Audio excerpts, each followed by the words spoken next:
ॐ अज्ञानतिमिरान्धस्य ज्ञानाञ्जनशलाकया चक्षुरुन्मीलितं येन तस्मै श्रीगुरवे नमः। श्रीचैतन्यमनोभीष्टं स्थापितं येन भूतले स्वयं रूपकदा मह्यं ददाति स्वपदान्तिकं। वन्देऽहं श्रीगुरो श्रीयुतपदकमलं श्रीगुरोन् वैष्णवांश्च श्रीरूपं साग्रजातं सहगण रघुनाथान्वितां तं सजीवम् साद्वैतं सावधूतं परिजनसहितं कृष्णचैतन्यदेवं श्रीराधाकृष्णपादान् सहगणललिता श्रीविशाखान्वितांश्च। हे कृष्णा करुणा सिन्धु दीनबन्धो जगत्पते गोपेश गोपिका कान्त राधा कान्त नमोऽस्तुते तप्त काञ्चन गौराङ्गी राधे वृन्दावनेश्वरी वृषभानुसुते देवी प्रणमामि हरिप्रिये वाञ्छाकल्पतरुभ्यश्च कृपा सिन्धुभ्य एव च पतितानां पावनेभ्यो वैष्णवेभ्यो नमो नमः।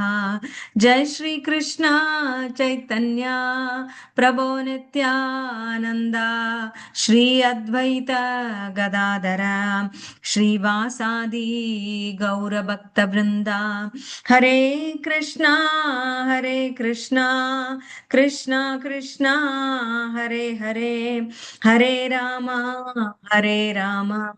राम राम हरे हरे।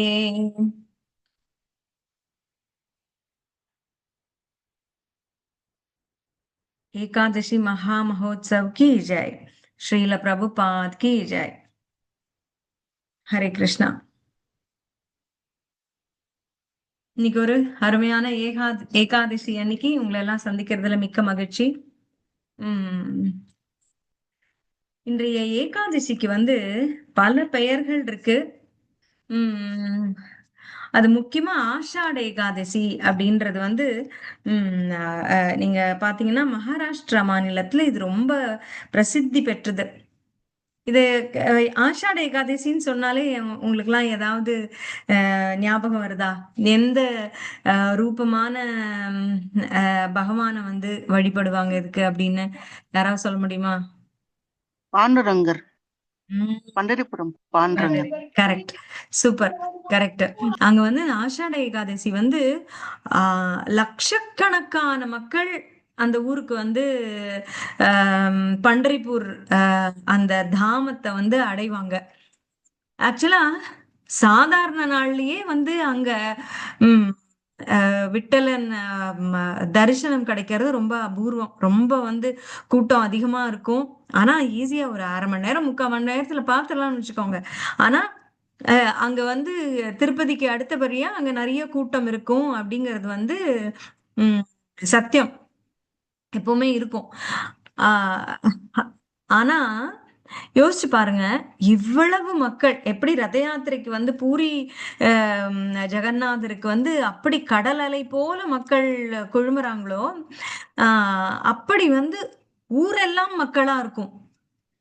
இங்க பண்டரிபுரத்துல ஊரெல்லாம் கால் வைக்க இடம் இருக்காது. அந்த மாதிரி மக்கள் அவ்வளவு கூட்டம் இருப்பாங்க. அவ்வளவு மக்கள் அங்க போயிருப்பாங்க. அப்ப அவர்களுக்கெல்லாம் எப்படி தரிசனம் கிடைக்கும் அப்படின்னு நானே யோசிச்சிருக்கேன் பல தடவை. அப்ப அதாவது அவர்கள் போகிற நோக்கம் என்ன அப்படின்னா, பகவானை தரிசிக்கணுங்கிற நோக்கத்துல அங்க யாருமே போறதில்ல.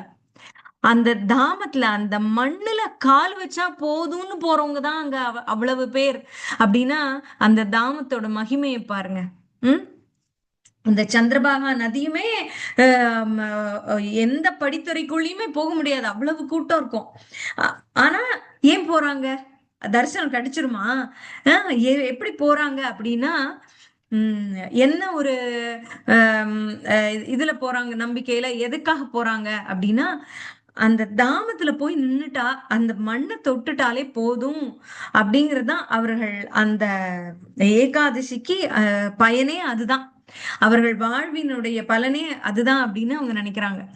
அப்படி அப்புறம் இதுக்கு வார்க்கரி அப்படின்னு சொல்லப்படுற நடைபாதையாக இந்த நாள் இந்த ஏகாதசி, ஆஷாட ஏகாதசி அன்று பன்றிப்பூர்ல போய் சேருவது போல பல இடங்கள்ல இருந்தும் நீங்க பல சந்துக்கள் கேள்விப்பட்டிருப்பீங்க. துக்காராம் மகாராஜ், ஞானேஸ்வர், சோக்கா மேளா அப்படின்னு எண்ணிலடங்காதவங்க இருக்காங்க அங்க இருந்து. சந்துக்கள், அவர் அபங்கங்கள்னு எழுதினவங்கன்னு சொல்றோம் இல்லையா, அது அபங்கம்னா முடிவே இல்லாத ஆஹ் பாடல்கள். அந்த பாண்டுரங்கன் மேல அவர்கள் பாடியிருக்காங்க. அந்த சந்துக்கள் பிறந்த ஊர் இருக்கும் இல்லையா, ஒவ்வொரு ஊரும் அவர்களுடைய பிறந்த ஊர். அங்கிருந்து இந்த வார்க்கரின்னு சொல்லப்படுற இந்த பக்த குழுவினர் அப்படியே சாறை சாறையாக ஒரு பல இடங்கள்ல இருந்தும் மக்கள் வந்து இந்த பண்டரிப்பூர் தாமத்தை வந்து அடைவாங்க. இப்படி நடைப்பயணமா போறவங்களும் இருக்காங்க, வண்டியிலயோ மற்ற வாகனங்கள்லயோ போறவங்களும் நிறைய இருக்காங்க. அப்படியாக இந்த ஆஷாட ஏகாதசி ஒரு ஒரு ஒரு வாரமா 10 நாளா அந்த வழியெல்லாம், அந்த நடைப்பயணம் யாத்திரையாக செல்றாங்க இல்லையா, அந்த வழியெல்லாம் மக்கள் வந்து பக்தி கோஷம் தான் இருக்கும், நாம ஜபந்தான் இருக்கும், ஃபுல்லா விட்டல நாமம். யோசிச்சு பாருங்க, விட்டலன்னு ஒரு தடவை சொன்னாலே உடல் பூரிக்குது, புல்லரிக்குது. அந்த விட்டலன் நாமத்தையே சொல்லிட்டு இவங்க பாத யாத்திரையா போறாங்க அப்படின்னா அவர்களுடைய மனநிலை எப்படி இருக்கும் பாருங்க.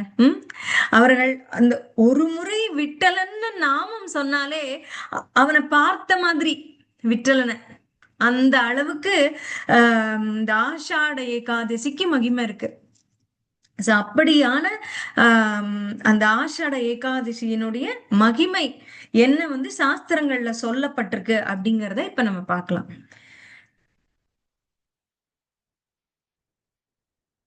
அதாவது இதற்கு வந்து ஆஷாட மாதம் சுக்லபக்ஷம்.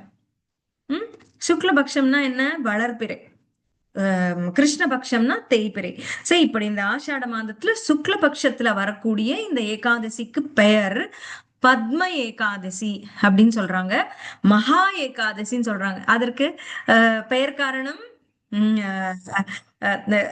சொல்லவே வேண்டியதில்லை. என்ன காரணம்னு இப்ப நான் சொன்னேன் இல்லையா, எவ்வளவு பெரிய ஏகாதசி இது. நம்ம வந்து எப்படி வைகுண்ட ஏகாதசிக்கு ஒரு பெரிய மகிமையை நம்ம தென்னிந்தியாவில பாக்குறோம், அது போல இங்க அந்த மராட்டி மாநிலத்துல வந்து இந்த ஏகாதசிக்கு அப்படி ஒரு மகிமை. சோ அதான் மகா ஏகாதசி என்றும் சொல்லப்படுகிறது, ஆஷாட ஏகாதசின்னு சொல்றாங்க. அப்புறம் தேவபோதி அப்படின்ற இந்த ஏகாதசிக்கு இன்னொரு பெயர் ஆஷாட ஏகாதசி. சயன ஏகாதசி, தேவசயன ஏகாதசி அப்படின்னு சொல்றாங்க, சயனி அப்படின்னு சொல்றாங்க. என்ன அப்படி, ஏன் அப்படின்னா ஸ்ரீமன் நாராயணன் அந்த எப்படி நீர் கடல்ல பள்ளி கொண்டு இருப்பார் இல்லையா, அவர் சயனம் மேற்கொண்ட நாள், அதனால வந்து இது சயன ஏகாதசி என்றும் சொல்லப்படுகிறது. அந்த தேவன் சயனம் மேற்கொண்ட நாள் அப்படிங்கிறதுனால இது தேவசயன ஏகாதசி என்றும் சொல்லப்படுகிறது. இது வந்து வழக்கம் போல் நம்ம எப்படி பார்க்கிறோம் இத அப்படின்னா, யுதிஷ்டிர மகாராஜர் கிருஷ்ணரிடம் கேட்கிறார், இதன் பெயர் என்ன, இதில் வழிபட வேண்டிய கடவுளர் யார்? இது விஷ்ணுவைத்தான் என்றாலும் விஷ்ணு வந்து பல ரூபங்கள்ல இருக்கார், பல அர்ச்ச விக்கிரக ரூபமாக அவர் வழிபடப்படுகிறார் இல்லையா. சரி, இது இந்த ஏகாதசியில எப்படிப்பட்ட எந்த ரூபத்தை நாம் வழிபட வேண்டும், எந்த கடவுளின்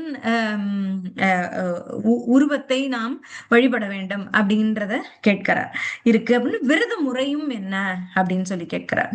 அதற்கு வந்து கிருஷ்ணர் சொல்றார், பிரம்மதேவர் தன்னுடைய மகனான நாரதருக்கு சொன்னதை நான் உனக்கு இங்க சொல்கிறேன் அப்படின்னு சொல்லி சொல்றார். அது வந்து நாரதர் கேட்கிறார், எனக்கு இந்த ஏகாதசியை பத்தி சொல்லுங்கள் அப்படின்னு நான் பிரம்மதேவர் கிட்ட. பிரம்மதேவர் சொல்றார், நீ வந்து எப்போதுமே கேட்பது மற்றவர்களின் நன்மைக்காக இருக்கும், அது போல நீ இன்னைக்கு கேட்டிருக்க, நான் உனக்கு சொல்றேன் அப்படின்னு சொல்லி சொல்றார்.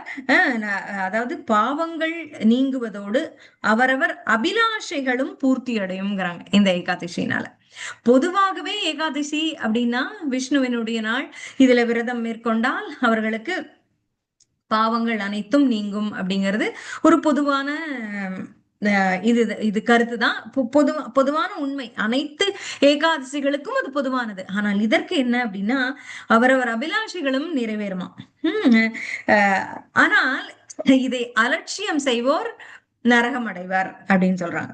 அப்ப இது வந்து அபிலாஷைகள் நிறைவேறும்னு சொன்னா கூட இதில் வழிபடக்கூடிய தெய்வத்தை பாருங்க யாருன்னு. ரிஷிகேஷராம். ரிஷிகேஷர் யாரு? நம்மளுடைய புலன்களுக்கு அதிபதியாக இருக்கக்கூடியவர், ஐம்புலன்களுக்கும் பஞ்சேந்திரியங்களின் தலைவர், பஞ்சேந்திரியங்களுக்கு பஞ்சேந்திரியங்களையும் அடக்கி ஆளக்கூடிய வல்லமையை நமக்கு தருபவர் அந்த ரிஷிகேஷர். அவர்தான் இதற்கு இஷ்ட தெய்வம். இந்த ஏகாதசி என்று வழிபடக்கூடியவர். இன்று நாம் யாரை வழிபட வேண்டும்னா ரிஷிகேஷரை. ஆனால் அபிலாஷைகளை பூர்த்தி செய்யுங்கிறாங்க. அப்ப இதுக்கு என்ன கனெக்ஷன் அப்படின்னா, இந்த நம்முடைய புலன்களுக்கு பின்னாடி நம்ம போயிடாம இந்த புலன்களுக்கு அப்பாற்பட்ட இந்த சிறந்த, அதாவது திவ்யமான ஆசைகள், அபிலாஷைகள்னு இருக்கும் இல்லையா, அவை நிறைவேறும் அப்படின்னு நம்ம எடுத்துக்கணும். இது வந்து நம்ம என்ன நினைச்சாலும் நிறைவேறும்னு இல்ல. ஒரு சிறந்த அபிலாஷைகளாக இருக்க வேண்டும், அவை நிறைவேறும் அப்படிங்கிறது அப்படின்னு சொல்றாங்க. இது வந்து இந்த ரிஷிகேஷரை திருப்தி செய்யுமா இந்த ஏகாதசி. இந்த ஏகாதசி விரதம் இருக்கும் ஒரு தூய பக்தன், அவனுக்கு என்ன நன்மை அப்படின்னா, அந்த ரிஷிகேஷர் மகிழ்ச்சி அடைந்து பிரீத்தி அடைந்து நமக்கு ஆசிகளை தருவார் அப்படிங்கிறது. அவருடைய ஃபேவர், அதாவது அவருடைய அருளை, நம்மளுக்கு கருணையை நம்மளுக்கு பெற்றுத்தரும் அப்படின்னு சொல்றார். இதுல உள்ள கதை என்ன அப்படின்னா, சூரிய வம்சத்து மன்னனாக இருந்தவன் மாந்தாத்தா அப்படிங்கிறவர். அவர் வந்து புண்ணிய சீலர், சத்தியம், எப்பவுமே சத்தியம் தவறி நடந்ததே இல்லை. அவர் வந்து வாக்குலையுமே பொய் என்றைக்குமே வராது, எப்பவும் உண்மையே பேசுவார். அதே போல நீதி வழுவாமல், தர்மம் தவறாமல் இருந்த மன்னர். இவர் ஒரு புண்ணிய சீலர். அதனால நாடு வந்து அவ்வளவு செழிப்பாக, மக்கள் வந்து அவ்வளவு சந்தோஷமாக வாழ்ந்தார்கள். இதனால் இவருடைய இந்த நல்ல குணமே, இந்த புண்ணியமான குணமே வந்து அவரை சக்கரவர்த்தியாக நியமிப்பதற்கு காரணமாக இருந்தது. அப்ப அவர் வந்து அவருடைய குடும்பத்தை, பிரஜைகள் ஒவ்வொருவரையும் தன் குடும்பம் போல பாவித்தார். தன் கூட பிறந்தவர்கள் போலையும், தனக்கு பிறந்த பிள்ளைகள் போலையும், தாய் தந்தையர் போலையும் இருக்கக்கூடிய பிரஜைகளை அப்படி கவனித்து வந்தார்.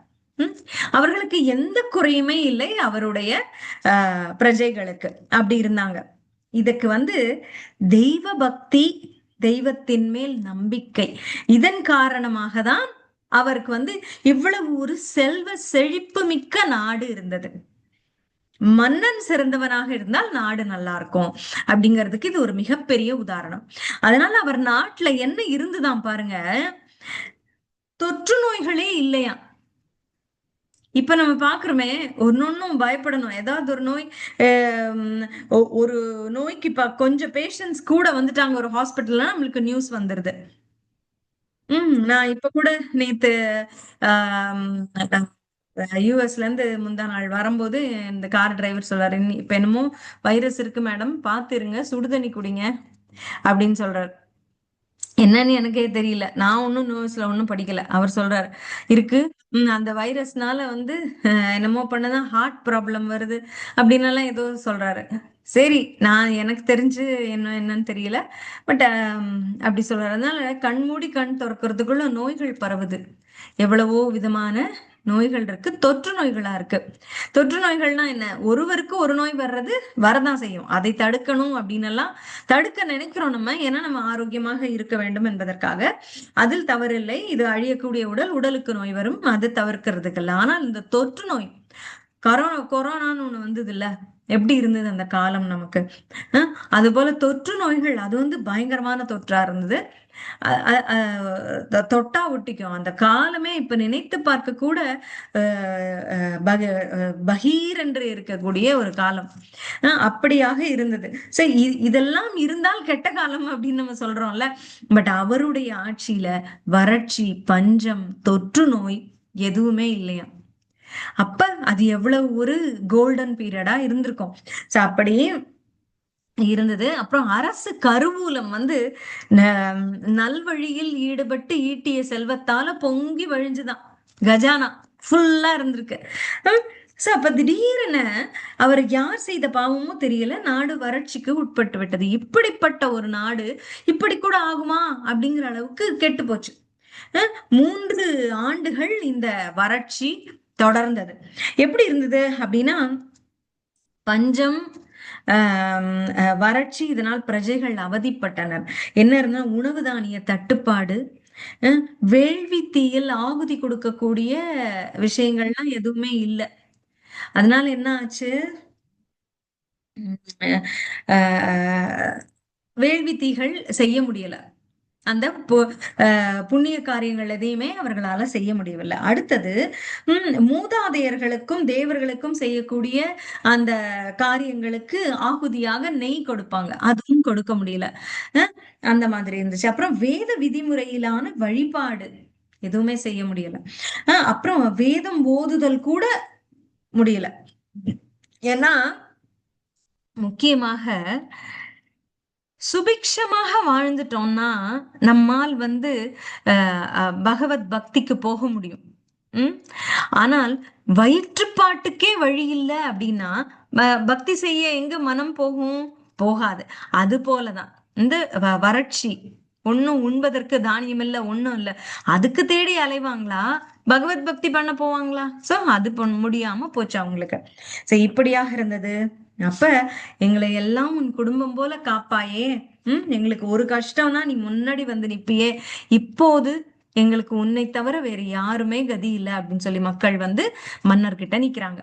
அப்ப சொல்றாங்க, நீரின்றி அமையாது உலகு. ஆனால் இப்ப நம்ம நாட்டுல நீரே இல்லை. நீர் நீர் நீரை வந்து நாரா அப்படின்னு அழைப்பாங்க. அதனாலதான் நீரில் மேல் நித்திரை கொண்டிருக்கிற அந்த பரந்தாமனுக்கு நாராயணன் என்று பெயர். அந்த பரந்தாமன் நீரை தன் உறைவிடமாக கொண்டவர், அதனால அவர் நாராயணன் அப்படின்னு சொல்லப்படுகிறார். அந்த 3 விஷயங்கள் நீரின்றி ஆகாது. என்ன அப்படின்னா முத்து, மனிதர், மாவு. இது வந்து ஒரு வினோதமா இருக்குல்ல, என்ன ஒரு காம்பினேஷன் இது. ஏன் இத சொல்றாங்க அப்படின்னா, முத்து அப்படிங்கிறது வந்து நீரில் விளையக்கூடியது. எப்படி வந்து அந்த சிப்பிக்குள்ள முத்து இருக்குன்னு சொல்றாங்கல்ல, அது எப்படி நீர் வந்து அடிக்கிறதோ, எந்த அளவுக்கு நீரால் அது அடிக்கப்பட்டு அடிக்கப்பட்டு வருகிறதோ அதுக்கு பளபளப்பு கூடுமா, விளையும். அந்த முத்து முத்து விளைந்து விளைந்து விளைந்து அதற்கு வந்து பளபளப்பு அதிகமாகும், அப்படி ஒரு ஒளி கிட்டுமா. சோ அந்த நீர் இல்லாத வறண்டு போன ஒரு சிப்பியாக இருக்கிறதுனா அதற்குள்ள இருக்கிற முத்து வந்து ஜொலிக்காது. சோ அந்த முத்தின் ஜொலிப்புக்கு நீர் மிகவும் அவசியம். அது போல மனிதர்கள் வாழ்வாதாரம் நீர் தான் இல்லையா. அதே போல மாவுன்னு என்ன சொல்றாங்க அப்படின்னு தோணுதா? அது என்னன்னா, இப்ப ட்ரையா மாவு வச்சிருந்தா ஏதாவது பிரயோஜனமா சொல்லுங்க? இல்ல. அத நீரோடு கலந்தால்தான் அது மாவாகிறது. அதில் தான் நம்ம சப்பாத்தியோ தோசையோ எதுவோ பண்ண முடியும். அரிசியும் வெறுமன இருக்கு அப்படின்னா அதுக்கு நீர் போட்டாதான் அந்த அந்த அரிசியுமே சாதமாகும், குழையும், எல்லாம் ஆகும். சோ இந்த மாவுக்கும் நீர் ரொம்ப முக்கியம். இதான் வந்து இந்த நாராயணன் ஜலத்தில் இருக்கிறார், அதனாலதான் அவருக்கு ஜல நாராயணானே பெயர் இருக்கிறது அப்படின்லாம் சொல்றாங்க. நீரின் அந்த முக்கியத்துவம் எப்படி இருக்கிறது, அதனால்தான் அந்த ஜலத்திற்கு ஜலநாராயணன்னே பேரு. வெறும் ஜலம்னு சொல்ல மாட்டாங்களாம், ஜலநாராயணன்னு சொல்லுவாங்களாம். மேகங்கள் வடிவில் கூட அதே நாராயணர் தான் இருக்கிறார். அப்படிதானே? ஐஸ் வடிவத்துல இருந்தாலும் அது நீர் தானே. வேப்பர் மாதிரி அது போய்கிட்டு இருக்கு அப்படின்னாலும் அதுவும் வந்து நீர் தான் இல்லையா? நீர் 3 விதத்துல இருக்கும். சாலிட், லிக்விட், கேஸ் அப்படின்னு நம்ம வேப்பர் அப்படின்னு படிச்சிருக்கோம் இல்லையா? சோ நீர் எந்த வடிவில் இருந்தாலும் அது நாராயணர் உருவுதான் அப்படின்னு சொல்றாங்க. இந்த நாடு இப்ப எப்படி ஆயிடுச்சு தெரியுமா? இந்த நீர் இல்லாதனால் சிலர் இறந்து விட்டனர், சிலர் நாடு விட்டு நாடு போய்விட்டனர். அதனால் மக்கள் தொகையே இல்லாமல் போய்விட்டது. நாங்கள் எல்லாம் எங்கள் உறவினர்கள் நண்பர்களை இழந்து தவிக்கிறோம். சிலர் இறந்து விட்டனர், சிலர் ஓடி விட்டனர். அப்படியாக இருக்கிறது. இதன் காரணத்தை அறிந்து எங்க எங்க சரி செய்து நீங்கள் தான் வந்து மக்களை வாழ வைக்க வேண்டும் அப்படின்னு வந்து கேக்குறாங்க. மன்னன் சொல்றார், உம் நீங்கள் சொல்வதெல்லாம் உண்மை. நீரை பற்றி நீங்கள் சொல்வது முற்றிலும் உண்மை. கடவுள் தானியத்தின் வடிவத்தில் வந்துதான் நம்மை காக்கிறார் அப்படின்னு சொல்றார். அது வந்து மிக மிக சத்தியமானது. நான் வந்து மறைநூல்களை பலவற்றையும் ஆராய்ந்து விட்டேன். இந்த இந்த துன்பம் நேர்வதற்கு என்ன காரணம், இந்த பாவம் ஏற்பட்டதற்கு யார் காரணம் அப்படின்னு நான் ரொம்ப ஆராய்ந்து விட்டேன். எனக்கு ஒரு பதில் கிடைச்சிருக்கு.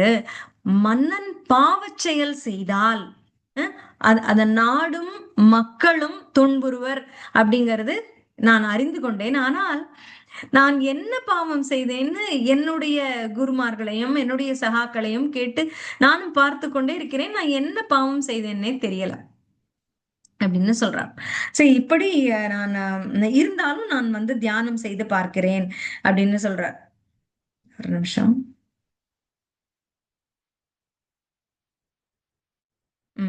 இருந்தாலும் நான் தியானம் செய்து பார்க்கிறேன் அப்படின்னு சொல்லி நான் கண்டிப்பாக இதற்கான தகுந்த விஷயங்களை செய்வேன் அப்படின்னு சொல்லி சொல்றார். இதுக்கு நான் தீர்வு காண்பேன் கண்டிப்பாக அப்படின்னு சொல்லி அவர்களை அனுப்புகிறார். அப்புறம் தவத்தில் சிறந்த முனிவர்கள்,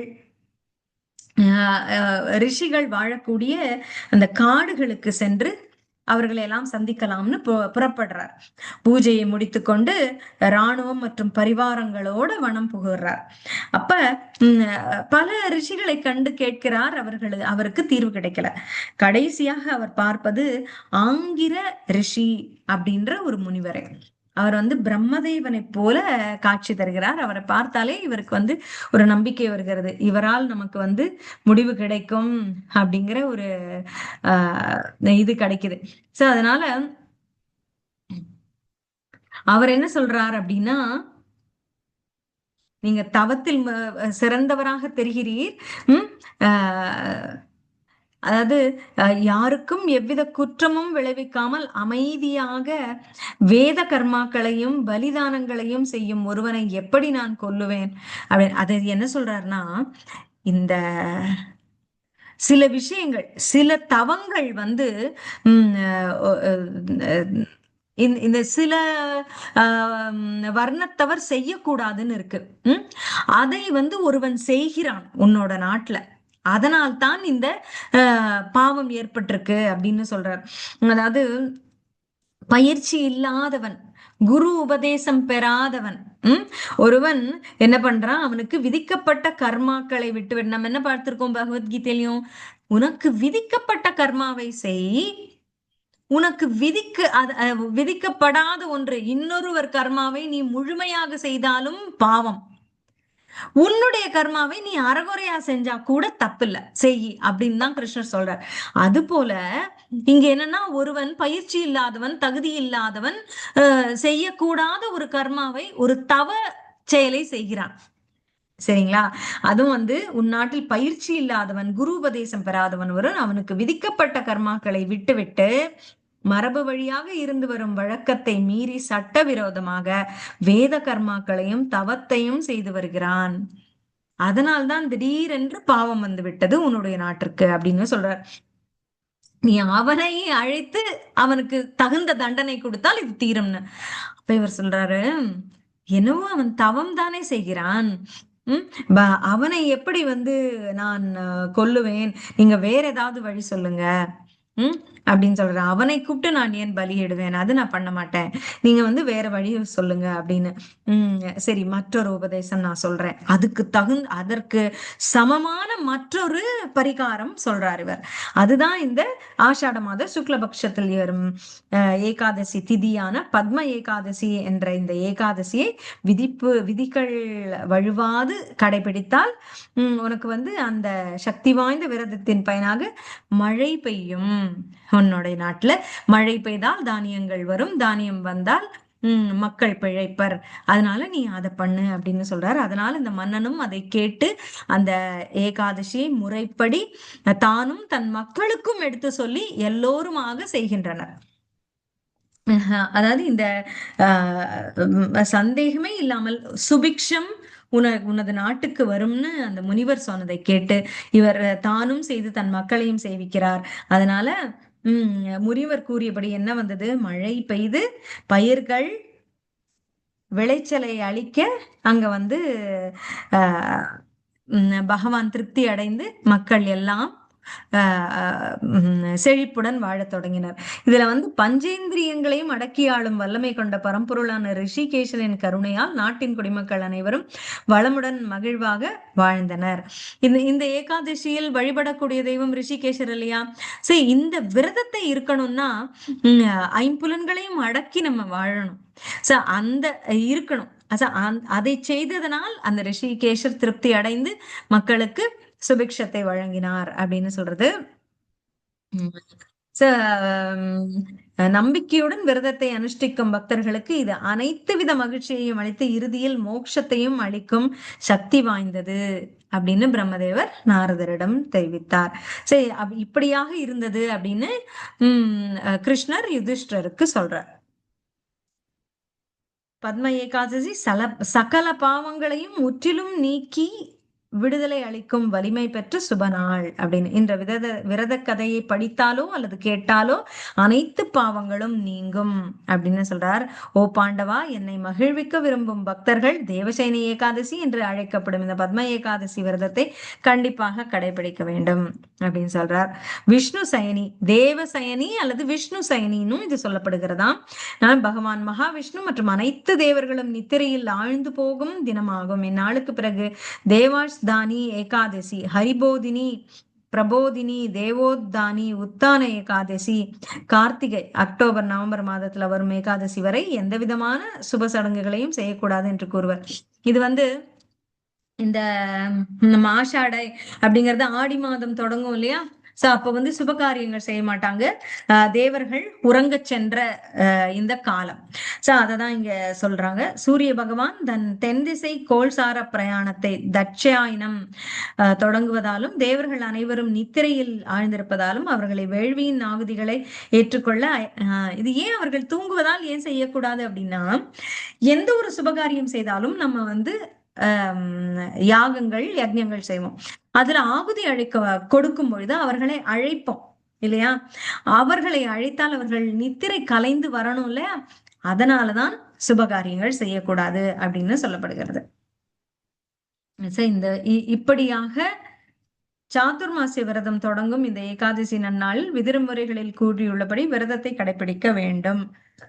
இன்று பிரம்ம வைவர்த்தன புராணம் ஆஷாட சுக்லபட்ச ஏகாதசி அதாவது தேவசயனி பத்ம ஏகாதசி என்று அழைக்கப்படும் ஏகாதசியின் மகிமையை விவரிக்கும் படலம் முடிவுற்றது. Hare Krishna.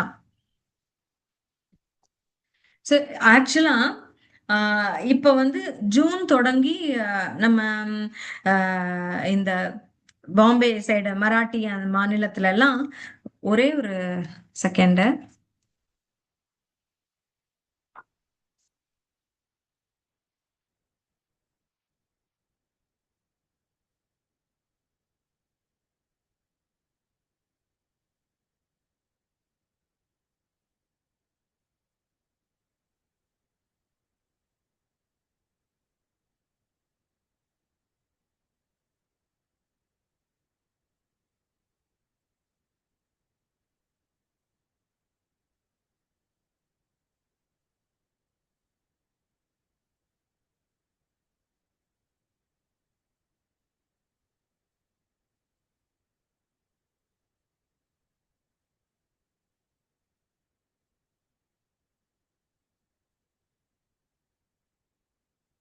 Sorry.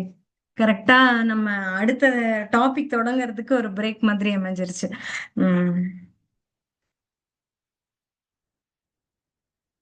ஏகாதசியினுடைய special topic இன்னைக்கு நமக்கு என்னன்னா, கோபத்தை கட்டுப்படுத்துவது எப்படி. ம் இது நிறைய நம்ம ஃபேஸ் பண்ணியிருப்போம். இதெல்லாம் நம்ம வந்து எப்பவுமே யோசிக்கிறது தான், என்ன பண்றது என்ன பண்றது அப்படின்னே தெரியாம இருக்கும்.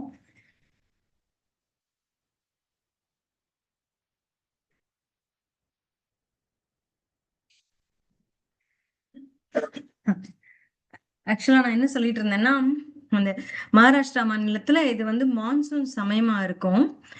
ஜூன்ல தொடங்கணும். ஜூன் 1ஆம் தேதி 10ஆம் தேதி பொதுவா வந்துரும். ஆனா இப்ப ஜூலை தொடங்கிருச்சு இல்லையா? ஆஷா அப்ப மழை இல்லாட்டி கூட, மழை கம்மியாக இருந்தால் கூட, ஆஷாட ஏகாதசி தொடங்கி நல்ல மழை, நல்ல மான்சூன் இருக்கும். அந்த அந்த வருடத்திற்கே போதுமான அளவு நீர் கிடைச்சிடும். அந்த மாநிலத்துக்கே அந்த அளவுக்கு செழுமையை கொடுக்கக்கூடிய ஏகாதசி. அதுதான் ஆஷாடி வந்துருச்சுன்னா மழை வந்துரும். வரா கொஞ்சம் அப்படியே வறண்டு வராம இருந்துகிட்டு இருக்கு, என்னடா மழை இல்லையே மழை இல்லையேன்னு யோசிக்கிறது கூட, இந்த ஏகாதசி ஆஷாட ஏகாதசி வந்தா மழை வந்துரும் அப்படிங்கிறது மக்களுடைய நம்பிக்கை. அது உண்மையும் கூட. அங்க அப்படிதான் நடக்கும். அது போல நீருக்காக சொல்றாங்க பாத்தீங்களா இந்த ஏகாதசி. அதுதான், நீரை கொடுக்கக்கூடியது இந்த ஏகாதசி, வறட்சியை மாற்றக்கூடியது இந்த ஏகாதசி. அதான் அடுத்தது, கோபத்தை கட்டுப்படுத்துவது எப்படி. உம் சோ கோபம் என்ன செய்கிறது அப்படின்னு பார்க்கலாம். ஃபர்ஸ்ட், உடல் ரீதியாக இந்த கோபம் என்ன பண்ணும்னா, நரம்பு மண்டலத்துல நச்சுக்களை கொடுக்கும். உம் நச்சுக்களை உற்பத்தி பண்ணும். நரம்பு மண்டலத்துல கோபம் அப்படின்னு வந்துட்டாலே ஒரு டாக்ஸின்ஸ் வந்துடும். அடுத்தது, உணர்வு ரீதியா இது என்ன பண்ணுது, கத்தி ஆர்ப்பாட்டம் பண்றோம் இல்லையா? கோபம் வந்தா என்ன பண்ணுவோம், ஏன் இப்படி பண்றீங்க, கத்துவோம். அந்த கத்துறது ஆர்ப்பாட்டம் பண்றது எல்லாம் இருக்கு. அது மறக்காத நினைவா போய் பதிஞ்சிரும். திரும்ப திரும்ப ஞாபகம் வந்து நமக்கே வந்து நமக்கு ஞாபகம் இருக்கிறத விட நம்ம கத்துனது மத்தவங்களுக்கு ஞாபகம் இருக்கும். அவர்கள் அதுக்கப்புறம் நம்ம கிட்ட வருவாங்களா? நம்ம ஒருவரை ரொம்ப கத்தி, இப்ப நம்மளே அப்படித்தானே, ஒருவர் நம்ம கிட்ட ரொம்ப கத்திருக்கார், ரொம்ப திட்டாருன்னா அதுக்கப்புறம் யோசிப்போம் திரும்ப போய் பேசுறதுக்கு. அப்ரோச்சபிள் இல்ல அப்படின்னு சொல்றோம் இல்லையா? எதனால அப்படின்னா, டப்புன்னு சல்லு புல்லுன்னு கோவப்படுவார் அவர். அவர்கிட்ட போய் என்ன பேசுறது அப்படின்னு. இப்ப குடும்பத்துல சில பெரியவங்க எல்லாம் இருப்பாங்க, ரொம்ப கோவக்காரங்களா இருப்பாங்க, அவங்க கிட்ட போய் பேசுறதுக்கே நம்மளுக்கு பயமா இருக்கும். அதுதான் இது. அது உறவுகளை பாதிக்கும். இது உணர்வு ரீதியாக நம்ம மனதுல வந்து, இவர்கள் இப்படித்தான், இவங்க கிட்ட கேட்டா கோச்சுப்பாங்களோ அப்படின்னு சொல்லி நாம் அந்த உறவை வந்து மேம்படுத்திக்காம அப்படியே நம்ம ஒரு ஷெல்லுக்குள்ள போயிடுவோம். அப்புறம் இந்த மூட் ஸ்விங்ஸ் அப்படின்னு சொல்றோம்ல, அது மாதிரி ஒரு நேரம் இப்படி இருப்பாங்க, ஒரு நேரம் அப்படி இருப்பாங்க. அதான் உணர்வு மாறி மாறி மாறி வந்துட்டு இருக்கும். இப்படியாகவும் அவர்களை மாற்றும். அடுத்தது, சமூக ரீதியாக இது என்ன பண்ணும் அப்படின்னா, குற்றத்தை அதிகரிக்கும். கோபமா ஒருத்தர் வந்து சமூக ரீதியா ஒரு முடிவெடுக்கிறாங்க அப்படின்னா, குற்றம், வேற ஏதாவது தவறான செயல்களுக்கு செய்ய தூண்டிவிடும். அது குடும்பம் என்கிற அமைப்பு குறைய ஆரம்பித்து விடும். கோபப்பட்டு அவங்கவுங்க வழியில போகணும்னு நினைச்சாங்கன்னா, எல்லாரும் வந்து இண்டிவிஜுவலிஸ்டிக்கா இருக்கணும், இண்டிவிஜுவலா இருக்கணும்னு இண்டிபெண்டா இருக்கணும்னு பாத்துருவாங்க. ஒரு ஒரு ஒத்து போகிற மனப்பான்மையே இல்லாம போயிடும். அடுத்தது, ஒரு அலூஃபா இருக்கிற விட்டேத்தியான ஒரு மனநிலை வந்துடும். அடுத்தது, வணிகம், வர்த்தக ரீதியாக என்ன ஆகும் அப்படின்னா, சமூகத்தை கட்டுப்படுத்த பெரும் பணம் செலவாகும். அப்புறம் சமூகத்துல குற்றங்கள் ஏற்படுது, அங்கங்க மாபு ரயட் எல்லாம் நடக்குது அப்படின்னு எல்லாம் பாக்குறோம். அப்படின்னா அவற்றை கட்டுப்படுத்த எவ்வளவு போலீஸ் போர்ஸ கொண்டு போய் அங்க வைக்க வேண்டியிருக்கு, அதெல்லாம் பண செலவு அப்படிங்கிறது. அப்புறம் உலக ரீதியாக, சர்வதேச ரீதியாக என்ன நடக்கும்னா, பெரும் போர்கள் நடக்கும். இந்த கோபம் தான் ஒவ்வொரு நிலையில என்ன நடக்குது அப்படின்றது. இதை வந்து ஆரம்ப நிலையிலேயே கட்டுப்படுத்திட்டோம்னா இவ்வளவு பெரிய நிலைக்கு அது போகாது. அதற்கான வழியை தான் நம்ம கொஞ்சம் கொஞ்சமா பார்க்க போறோம். அடுத்தது என்ன, இதுல எத்தனை வகை இருக்கு, எப்படி அது வெளிப்படும், அதோட சிம்டம்ஸ் என்ன அப்படின்னா, சில பேர் வந்து வருகிற கோவத்தை மூடி வச்சிடுவாங்க. காட்டிக்கவே மாட்டாங்க இல்லையா? அது வந்து பேசுறது இல்ல, கட்டுப்படுத்திக்குவாங்க தன்னை. அதுக்கு மேல சரி கோவமா இருக்கு, இங்க என்ன பேசுறது அப்படின்னு சொல்லி விட்டுருவாங்க. அது வந்து விரக்தியை கொடுக்கும் அவங்களுக்கு. தன்னையே அழிச்சுக்கிறது அது. ஒரு கிராஜுவலா தான்ங்கிற ஒரு தன்னை அழித்து கொள்ளக்கூடிய ஒரு தற்கொலைக்கு கூட அது போகக்கூடிய நிலைக்கு வரலாம். மேலும் ஒரு விரக்தியான மனநிலையோடு வாழ தொடங்கி விடுவார்கள். வெளிக்காட்டுவது இன்னொன்னு. எப்படி வழிகாட்டுவாங்க? கத்துவாங்க. நீ இப்படியா பண்ணுவ, உனக்கு என்ன புத்தியே இல்லையா அப்படின்னு திட்டுவாங்க. சார், அதாவது உண்மையாகவே நீ குற்றம் சொல்லி இருந்தால் திட்டு வாங்குவது கூட ஓகே. நீ குற்றமே செய்யாத போதும் திட்டு வாங்குவோமே, அதுதான் பிளேம் கேம் அப்படின்னு சொல்லுவாங்க. என்ன பிளேம்னா என்ன? குற்றம் சாட்டுதல். நீதான் குற்றம் இதுல. இப்ப ஜென்ரலா ஒண்ணு வச்சுக்கோங்களேன். ஒரு வீடை பூட்டிட்டு நம்ம போறோம், ஒரு கதவு, ஒரு பால்கனி கதவை திறந்து வச்சுட்டு போயிட்டோம். அதனால என்ன ஆயிருச்சுன்னா வீட்டுக்குள்ள புறாக்கள் வந்து கூடு கட்டி என்ன, இதுக்கு நீதான் காரணம், நீதான் பண்ணிருக்கணும், இல்ல நான் பாக்காட்டி என்ன நீ பண்ணிருக்கணும், இப்படி இப்ப சொல்லுவோமா? இதான் பிளேம் கேம். நீ என்ன பண்ணிருக்கலாம், நான் என்ன பண்ணிருக்கலாம், நீதான் பண்ணிருக்கணும் நம்ம நினைப்போம். ஆனா ஒரு இடத்துலயும் அட, நான் நான் யோசிச்சிருக்கலாம், ச்சே, எத்தனை வேலையில இதை மறந்துட்டேன் அப்படின்னு ஒருத்தர் சொல்லிட்டாங்கன்னா, இன்னொருத்தர் வந்து நான் கூட பண்ணிருக்கலாம்னு நினைப்பாங்க. ஆனா அதே இது வந்து உம், நீ பண்ணிருக்க வேண்டியதானே, நான் எவ்வளவு வேலை பண்ணிட்டு இருந்தேன் அப்படின்னு சொன்னா, ஏன் எனக்கு மட்டும் வேலை இல்லையா, நீ பண்ணிருக்கலாமே அப்படின்னு சொல்லுவாங்க. இதுதான் வந்து பிளேம் கேம். நீ நீ நீ நீ நீ நீ நீன்னு சொன்னோம்னா அடிச்சுக்கிறோம் ரெண்டு பேரும். அதுதான். சோ குற்றம் சாட்டுதல் அது ஒண்ணு இருக்கு. இப்படி வெளிக்காட்டுவாங்க. ஒரு கத்தி கிழிச்சிடுவாங்க ஒண்ணு. இன்னொன்னு வந்து இப்படி ஒருத்தர் குற்றம் சொல்லிக்குவாங்க. இன்னொன்னு வந்து பயமுறுத்துவாங்க. நான் அதை பண்ணிருவேன், நான் இதை பண்ணிருவேனாக்கோ, நீ வந்து இப்படி பண்ணாத, அப்படி பண்ணாதன்னு கோவத்துல கத்துறது. என்ன இப்படி பண்ற, நான் வந்து அப்படி போட்டு அடிச்சிருவேன், இது பண்ணிருவேன், அது பண்ணிருவேன்னு த்ரெட்டன் பண்றது. அப்புறம் வந்து உண்மையாகவே அடிக்கிறது, பயமுறுத்துறது ஒண்ணு. அடிச்சேன்னா பாரு அப்படின்னு அடுத்து அடிக்கவே செய்யறது. அப்புறம் இன்னொன்னு வந்து சபித்தல். இதெல்லாம் வந்து ரொம்ப, அது எல்லாத்தையும் விட கொடுமையானது இந்த சபிக்கிறது. அது வந்து அவங்களுக்கு தீமை செஞ்சிருங்கிறதுக்காக சொல்லல நான். சபிக்கிறது சபிக்கிறது செவத்துல அடிச்ச பந்து மாதிரி நம்ம கிட்டயே வரும், நமக்கும் தீமை கொடுக்கும் அந்த சபிக்கிறது. சபிப்பாங்க கோவத்துல சில பேர், நீ பட்டாதான் தெரியும், உனக்கு வந்து நீ போய் படுவ பாரு அப்படின்னு சொல்லுவாங்க. ஏன்னா ஒரு இயலாமை, நம்ம சொன்னா கேட்கலையேங்கிற இயலாமை. அதுல என்ன சொல்லிடுவாங்க, உனக்கு இது வந்து நடக்கவே நடக்காது பாரு, நீ வேணா பாரு, நீ என்ன மதிக்கிறதே இல்ல பெரியவங்கள, உனக்கு இது என்ன நடக்குதுன்னு பாக்குறேன் பாரு அப்படின்னு சொல்லுவாங்க.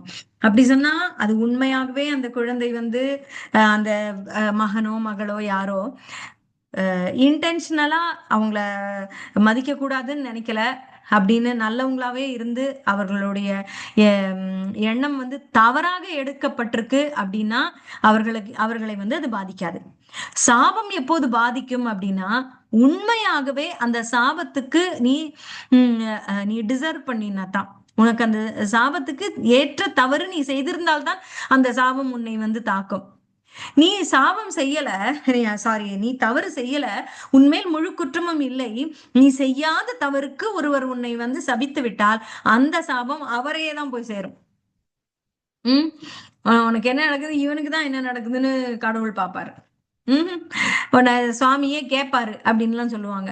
கேட்பாருன்னா இவனை தான் கேட்பாரு, அவனை கேட்க மாட்டார். ஏன்னா அவன் உண்மையாகவே தவறு இழைக்கல அந்த இடத்துல, இவன் கோபத்துல அப்படி ஒண்ணு சொல்றான் அப்படிங்கிறது. சரி, இப்படியாக வெளிப்படுத்தாத கோபம், வெளிப்படுத்துகிற கோபம் இப்படி இருக்கு. இன்னொன்னு இருக்கு பாருங்க, கையாள்வதுன்னு ஒண்ணு இருக்கு. கோபம் வர்றது உண்மைதான். சிலர் வந்து இங்க வருகிற கோபத்தை அடக்கி வைத்துக்கிறார். இப்ப பாருங்க, ஒரு பாட்டில் இருக்கு, அதுல பாட்டில்ல வந்து இந்த இந்த சோடா எல்லாம் பார்த்திருக்கீங்களா, அப்படி புஷ்ஷுன்னு மேல வரும். அப்படி வரும்போது அதை அழுத்தி மூடி வச்சிருக்கோம், அந்த அந்த சீல்டு பாட்டில வச்சிருந்தோம்னா சோடா உள்ளுக்குள்ளதான் இருக்கும். ஆனா அதை குலுக்கி எடுத்தோம்னா என்ன பண்ணும், குலுக்கிட்டு திறப்பாங்க சில பேர், அப்படி புஷ்ஷுன்னு வெளியில வரும். சோ அதான் வெளிப்படுவது, வெளிப்படாமல் இருப்பது. இன்னொன்று இருக்கு, சரியான முறையில் அதை கையாள்வது, குலுக்காம இருக்கிறது. அஜிடேட் ஆகக்கூடாது முதல்ல. அது குலுக்குனா வெளியில வரும்னு தெரியும்ல, ஏன் குலுக்குவானே? தப்பு இல்லையா? அதுதான் எப்படி கையாள்வது அப்படின்னா, அமைதியாக இருப்பது, அடுத்தவரை குற்றம் சொல்வதை நிறுத்தி பொறுப்பு ஏற்பது. புரியுதுங்களா? அடுத்தவர்களை குற்றம் சொல்ல பிளேம் பண்ணக்கூடாது. நீதான் நீதான் நீதான் சொல்றதை விட நான் பண்ணிருக்கலாம், நான் செய்திருக்கலாம் அப்படின்னு தான் யோசிக்கணும். அதாவது இப்ப ஒரு சிம்பிள் எக்ஸாம்பிள் சொல்றேன் பாருங்க. வீட்டுல வந்து நம்ம குழந்தைய வந்து சொல்லியிருக்கோம், நான் அடுப்புல பானையில சோறு வெந்துட்டு இருக்கு, நீ வந்து அதை பாத்துக்கோ அப்படின்னு மட்டும் நம்ம சொல்லியிருக்கோம். சொல்லிட்டு நம்ம வெளியிலயே போயிட்டோம். ஆனா அந்த குழந்தைக்கு வந்து நம்ம சொல்லல, அது நீ ஒரு 20 நிமிஷம் கழிச்சு கவுத்துரு அப்படின்னு நம்ம சொல்லல. ஒலை வெந்துட்டு இருக்கு, நம்ம வந்து பாத்துக்கோன்னு சொல்லியிருக்கோம். அதனால நம்ம அசியூம் பண்ணிக்கிறோம் அந்த குழந்தைக்கு பழக்கம் இல்ல. ஆனா நம்ம என்ன அசியூம் பண்ணிக்கிறோம்னா, பாத்துக்கோன்னு சொன்னா அது கவுத்துரும் அப்படின்னு. வீட்டுக்கு வந்து பார்த்தா இன்னும் அது வெந்துகிட்டு இருக்கு, இன்னும் அப்படி குழஞ்சு போய் நம்ம ஒரு 1/2 மணி நேரம் 3/4 மணி நேரம் கழிச்சு வரோம், அப்படியே இருக்கு. ஏய் நான் சொல்லிட்டு போனேன், அம்மா நீங்க பாத்துக்க சொன்னீங்க, அது பிடிக்காத அளவுக்கு நான் பாத்துக்கிட்டு தான் இருக்கேன் அப்பப்ப கிண்டி. ஏம்மா இவ்வளவு குழஞ்சு போச்சே, நீ அதை வந்து கவுத்திருக்க வேணாம் நீ அதாவது ஒரு பக்கம் உனக்கு அந்த சமயோஜிதம் வேணும், நீயா பண்ணிருக்கலாம், இருக்கட்டும். ஆனால் இந்த பொறுப்பை நம்ம அட சொல்லிட்டு போயிருக்கலாம் இல்லையா? ஒரு ஒரு அவங்கள குற்ற உணர்வுக்கு ஆளாக்க வேணாம்னு நினைச்சோம்னா, இந்த சமயோஜிதம் உனக்கு வேணும் அப்படின்னு சொல்றதை விட சொல்லி கொடுத்துருக்கலாமே முதல்லயே. நீ வந்து இது ஒரு 20 நிமிஷம் பாருப்பா, அப்ப வந்து அது வெந்துரும், அப்படி இல்லைன்னா ஒரு 2-3 நிமிஷம் கூட விட்டுட்டு இப்படி கவுக்கணும், கவுத்துரு அப்படின்னு சொல்லியிருந்தா அந்த குழந்தை பண்ணிருக்குமா, பண்ணிருக்காதா? நீ சொன்னங்கிறதுனாலதான் அது பாத்துக்கிட்டே இருக்கு. பாத்துக்கோன்னு சொன்ன பாத்துக்குது. இது வந்து அவர்களுடைய முட்டாள்தனம்னு எல்லாம் நம்ம வந்து சொல்வதற்கே இல்லை. நம்ம சொல்ற இன்ஸ்ட்ரக்ஷனை சரியா சொல்லணும். அப்படிங்கிற பொறுப்பை நம்ம ஏற்கணும். ஆஹா நான் இப்படி சொல்லாம போயிட்டேன் போ அப்படின்னு சொன்னோம்னா பொறுப்பை நாம ஏற்கிறோம்னு அர்த்தம். கரெக்ட், நான் சொல்லாம போயிட்டேன், அவ அப்படியே விட்டுட்டா. முதல்ல உன்னுடைய தப்பு, அப்புறம்தான் நீ வந்து அவளை எதிர்பார்க்கிற, அவ அதை வந்து கரெக்டா கவுத்துருக்கணும்னு நினைக்கிறதுங்கிறது அடுத்தது. ஆனா முதல்லயே இன்ஸ்ட்ரக்ஷனே தப்பா இருக்கே. அதை பாத்துக்கோன்னு சொன்னா அவ பாத்துக்கிறா. தண்ணி இல்லாம இருந்தா அவ கவலைப்பட்டிருப்பா, தண்ணி இருக்கு அதனால கொதிச்சுக்கிட்டு இருக்கு, அவ பாத்துக்கிட்டு இருக்கா. அந்த மாதிரி. சோ இதுல இன்னும் ஒரு இந்த இந்த கையாள்வது அப்படிங்கிறது வந்து எப்படி சமநிலையில அமைதியாக நம்ம வைத்துக் கொள்வது அப்படிங்கிறதுக்கு ஒரே ஒரு சட்டம் புரிஞ்சுக்கோங்க. நான் அதை தான் ஃபாலோ பண்ணுவேன். என்ன அப்படின்னா, இப்ப 2 பேர் ஃபைட் பண்றாங்க, சண்டை அப்படின்னா ஒண்ணு புரிஞ்சுக்கோங்க, 2 பேருமே தவறு அப்படின்னு. சரிங்களா? 2 பேருமே தவறு. சண்டை என்று வந்து விட்டால் இந்த பக்கம் ரைட்டா அந்த பக்கம் ரைட்டாங்கன்றது இல்லவே இல்லை. இருவருமே தவறு அப்படிங்கறத முதல்ல உணரணும். நம்ம ஒரு நம்மளும் தானே பார்ட் ஆஃப் த சண்டையா பல சமயங்கள்ல இருக்கும், கோபத்துல இருக்கும், அவங்களும் கோபம் நம்மளும் கோபமா தான் இருக்கும், சண்டை வந்துட்டே இருக்கு. அப்ப இருவருமே தவறுங்கிறத உணரணும். நான் சரி நீதான் தவறுன்னு சொல்றது முதல்ல தவறு. இருவருமே தவறுங்கிறது புரியணும். அப்புறம் ஒரு முக்கியமான ஒண்ணு செஞ்சா இந்த சண்டையே நின்றும். என்ன செஞ்சா? அந்த தவறின் பொறுப்பை, குற்றத்தின் பொறுப்பை நாம் ஏற்றுக்கொண்டால், take the blame on you. சரிப்பா, அது வந்து சண்டையை நிறுத்தணுங்கிறதுக்காக இல்ல, உண்மையாகவே எடுத்துக்கொள்வது. நான் கூட பண்ணிருக்கலாம், சரிதான், நான் கூட யோசிச்சிருக்கலாம், நான் இப்படி சொல்லாம இருந்திருக்கலாம், நான் கோவப்படாம இருந்திருக்கலாம், நான் கோவப்பட்டு இத தூக்கி போட்டு இந்த மாதிரி எல்லாம் ரகலை பண்ணாம இருந்திருக்கலாம். அப்படின்றத நாம ஏற்றுக்கொள்வது முக்கியம். ஏற்றுக்கொண்டு விட்டால் இங்க சண்டை போடுறது ஆட்டோமேட்டிக்கா போயிடுவாங்க. நம்ம பொறுப்பை ஏற்றுக்கொண்டு விட்டால் அவர்கள் வந்து அந்த நம்ம தவறு செய்தோம் அப்படிங்கறத ஏற்றுக்கொண்டு விட்டால் எதை வச்சு சண்டை போடுவாங்க அவங்க? சண்டை நின்றுவிடும். அதான், அதாவது யார் அந்த சண்டையை வெல்வாங்க தெரியுமா? நம்ம நினைக்கிறோம், அதாவது நீதான் தப்பு செஞ்ச அப்படின்னு சொல்லும் போது ஆமா நான் தான் பண்ணிட்டேன் சாரி அப்படின்னு சொல்றவங்களா, இல்ல அவர்கள் சொல்வதற்கு முன்னாடியே ஆஹா அப்படின்னு உணர்ந்து ச்சே நான் பண்ணிருக்கலாம், நான் தான் விட்டுட்டேன், என் மேலதான் தப்பு அப்படின்னு எதிரி அடுத்தவர் நம்மை சொல்வதற்கு முன்னாடியே நம்ம ஒத்துக்கிட்டோம்னு வச்சுக்கோங்க, அந்த தவற அந்த இடத்துல நம்ம வெற்றி பெறோம். அதுதான் வெற்றி. அடுத்தவர்கள் சொன்ன உடனே ஆமா சாரி அப்படின்னு ஏத்துக்கிட்டா கூட அவங்க திட்டுறது தொடர்ந்துகிட்டே தான் இருக்கும். அந்த நிலைக்கே போக கூடாதுங்கிற நான் இனிஷியலையே நம்ம என்ன சொல்லிடணும் ஆரம்பத்திலேயே, ஆஹா நான் நம்ம நேச்சுரலி நம்ம உணர்ந்துருவோம்ப்பா எப்பவுமே. நம்முடைய தவறு அப்படின்னா நமக்கு தெரிஞ்சிரும். ஆனா அதை அடுத்தவங்க சொல்ற அளவுக்கு வச்சுக்கிட்டாம நம்மளே ஒத்துக்கிட்டோம்னா பிரச்சனை அப்பயோட முடியும். நமக்கும் வந்து ஒரு அடுத்தவங்க சொன்னாங்க அப்படிங்கிற ஒரு ஈகோ ஹர்ட் இல்லாம ஏத்துக்க முடியும். அப்படி இல்லாம இன்னொருத்தர் சொல்லி அதை நம்ம ஏத்துக்கணும்னு எதுக்கு? நமக்கே மனசாட்சிக்கு தெரியும்ல நம்ம செஞ்சது. நம்ம கொஞ்சம் கரெக்டா மூடிட்டு போயிருக்கலாமோ. நமக்கு தெரியும். இந்த கீழே இந்த மாதிரி சில சில தவறுகள் தான் வீடுகள்ல ஏதோ ஒண்ணு பண்ணாம இருப்போம், எலி உள்ள வந்திருக்கும். நமக்கு தெரியும் நைட்டு எதை நம்ம க்ளோஸ் பண்ணலன்னு சொன்னா சில பேருக்கு வந்து இதை நம்ம செய்த தவறு அப்படிங்கறது தெரியாம நம்மளாலதான் அது ஆச்சுன்றத மறைக்கிறதுக்கு பலர் முன்னாடியும் அதை ஏற்றுக்கொள்வதற்கு பயந்து அதை சாதிக்க பார்ப்பாங்க. எப்படி தெரியல என்ன வந்துச்சுன்னு. அது இல்ல, ஆஹா நான் தான் தவறு, காலையில அதை நான் அடைச்சிட்டு படுத்திருக்கணும், நேத்து மறந்துட்டேன், அதனாலதான் எலி உள்ள வந்துருச்சு அப்படிங்கறதெல்லாம் வந்து இந்த தவறை ஏற்றுக்கொள்ளுதல். இப்படி நம்ம ஏற்றுக்கொண்டு விட்டால், அந்த குற்றத்தை வந்து ஒத்துக்கொண்டு விட்டால் சண்டையே இல்லை. அடுத்து ஸ்ரீமத் பாகவதம் இந்த கோபத்தை பற்றி என்ன சொல்கிறது? இது நம்ம இப்ப பிராக்டிக்கலா பார்த்தோம் இந்த சிச்சுவேஷன்ஸ். இப்ப சாஸ்திரங்கள் என்ன சொல்லுது அப்படிங்கிறத கொஞ்சமா பார்த்துட்டு முடிச்சுக்கலாம். என்ன சொல்றதுன்னா 3-4 காண்டங்கள் 3rd and 4th கேண்டோல கோபம் பற்றி நிறைய பேசப்படுகிறது. அதாவது பிரம்மா வந்து உலகத்தை எல்லாம் படைத்தார், அது போல நரகத்தையும் படைத்தாராம். நரகத்தை படைக்கும் பொழுது அதர்ம பாதையை தேர்ந்தெடுக்கிறவங்க எல்லாம் அந்த நரகத்தை போய் சேருவாங்களாம். சரியா? இப்ப வந்து ஒரு ஸ்டேஷன் இருக்கு, அந்த ஸ்டேஷன்ல இருந்து ஸ்டார்டிங் ட்ரெயின் பல ஊர்களுக்கு ட்ரெயின் போகுது இல்லையா? அது போல நரகம்னு ஒரு ஒரு ஊர் இருக்கு, ஸ்வர்க்கம்னு ஒரு ஊர் இருக்கு. இந்த 2 ஊர்களுக்கும் போகக்கூடியது வந்து இங்க தோற்றுவாய், அதாவது ஆரம்ப இடத்துல இருந்து போகுது. அப்ப இந்த அதர்மம் அப்படிங்கிற ட்ரெயின்ல ஏறி உட்கார்றவங்க நரகத்தை போய் சேருவாங்க, தர்மம் அப்படிங்கிற ட்ரெயின்ல ஏறி உட்கார்றவங்க சொர்க்கத்தை போய் சேருவாங்க. இப்ப இந்த கோபம் அப்படிங்கிறது வந்து வழியில வர்ற ஒரு ஸ்டேஷன் மாதிரியா வழியில வருமா, எங்க அதர்மம் போகிற பாதையில வரக்கூடிய ஒரு இடம், நரகத்துக்கு இட்டு செல்லக்கூடிய வழியில் வரக்கூடியது கோபம். பல வரும், பல கெடுதல்கள் வரும். 6 இருக்கு. காம குரோத லோப மோக மத மாத்சரியம்னு 6 இருக்கு. 6ம் வரும் இந்த இதுல. அதுக்கு இறுதியாக போகக்கூடியது நரகம். அங்கு இருக்கக்கூடிய அந்த நரகம்ங்கிற அந்த லோகத்துல கிடைக்கக்கூடியது என்ன? அங்க அங்க போனோம்னா என்ன கிடைக்கும்?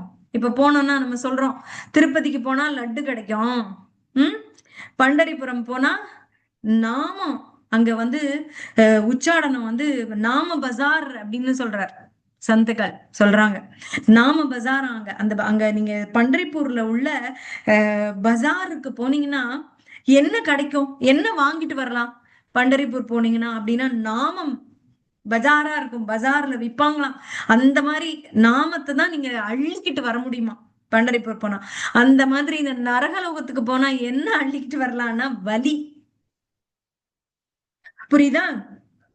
அப்படி அந்த நரகலோகத்துக்கு வழியில இருக்கக்கூடிய ஒன்று இந்த கோபம் அப்படின்னு சொல்றாங்க. சோ இந்த கோபம்ங்கிற ஸ்டேஷனுக்கு நம்ம போகணுமா? வேண்டாம். அது அது நம்மளுக்கு வேண்டவே வேண்டாம். சோ அந்த கோபம், அந்த குரோதம்ங்கிறது அந்த நரகத்தை நோக்கிய பயணத்தில் வரக்கூடிய ஒரு நிறுத்தம் அப்படின்னு சொல்றாங்க.